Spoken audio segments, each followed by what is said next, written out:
안녕하세요. 세상의 모든 꿀 정보를 전해드리는 꿀벌TV입니다. 환기하고 싶어도 미세먼지 때문에 창문을 자주 열기가 조금 힘든 요즘입니다. 그래서 집안 냄새를 잡으려고 향초를 태우는 분들이 많은데요. 향기로운 냄새에 분위기까지 좋게 만드는 향초. 여기에서 발암물질이 나온다는 사실을 알고 계셨나요? 오늘은 향초가 만들어내는 유해물질에 대해서 알아보겠습니다. 일반적으로 많이 쓰는 양초나 순수하게 파라핀 왁스로 만든 양초는 초가 탈 때 물과 이산화탄소만 나온다고 합니다. 하지만 향이 나는 향초는 이산화질소, 일산화탄소 등의 유해물질이 나온다고 하는데요. 또한 포르말데하이드라는 1급 발암물질이 나오는 것이 확인되었습니다.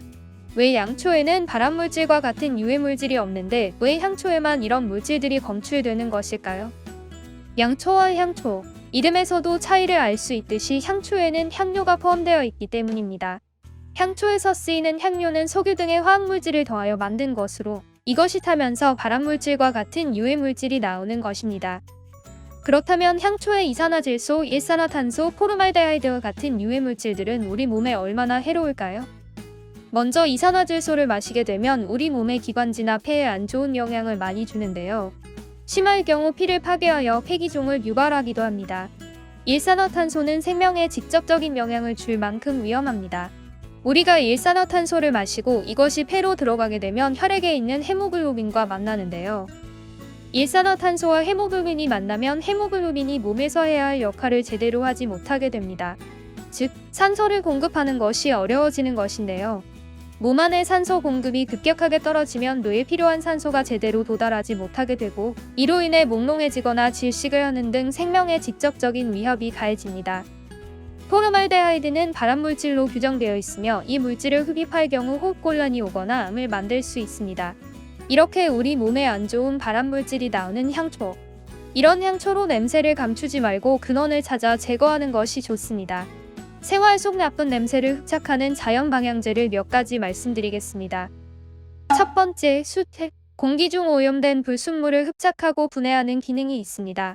두 번째, 일반 양초. 양초가 타면서 공기 중의 악취를 흡착합니다. 단, 순수한 파라핀만인 일반 양초입니다. 이 양초만이 물과 이산화탄소만 배출이 되기 때문입니다. 세 번째, 신문지. 신발장과 옷장에는 신문지만 깔아도 냄새와 습기가 제거됩니다. 네 번째, 원두커피. 커피를 내리고 남은 가루를 쓰레기통 바닥이나 재떨이 등 냄새가 밴 곳에 놓으면 좋습니다. 또 가루를 통에 담아 옷장에 놔두어도 방향제 역할을 하며 습기도 제거됩니다. 다섯 번째, 소금과 식초. 음식물 악취에는 소금물을 진하게 만들어 음식물 쓰레기통에 뿌려줍니다. 혹시 향초를 그래도 사용하고 싶으시다면 향초의 경우 위에 의료 제품 안전 기준에 따라 자가 검사 표시를 하도록 되어 있기 때문에 제품 구입 시 표시사항을 확인하여 안전한 제품을 구매해야 합니다. 다만 현재는 연소 시 유해물질 방출량에 대한 기준 마련이 잘 안 되어 있기 때문에 여러분들의 안전을 위협할 수 있는 부분임을 참고해야 합니다. 한국소비자원의 시험 결과 환기를 시킨 후 실내 공기를 재측정했을 때 향초에서 유해물질이 검출되지 않았습니다. 그렇기에 향초를 사용 중 또는 사용 후 반드시 실내 환기를 시켜야 하고 또한 향초로 발생한 연기를 흡입하지 않도록 하며 아이와 반려동물이 닿지 않는 곳에 보관해 두는 것이 좋겠습니다. 오늘은 향초 발암물질에 대해 알아보았습니다. 사실 다 따지면 먹을 것 없고 쓸 것 없다고 하지만 그래도 직접적으로 건강에 이상을 줄 수 있는 것들은 자제를 하는 것이 좋지 않을까 생각합니다. 영상이 도움되셨다면 구독과 좋아요, 알림 설정까지 부탁드리겠습니다. 그럼 다음 영상에서 더 유익한 꿀정보를 들고 다시 찾아오겠습니다. 이상 세상의 모든 꿀정보를 전해드리는 꿀벌TV였습니다.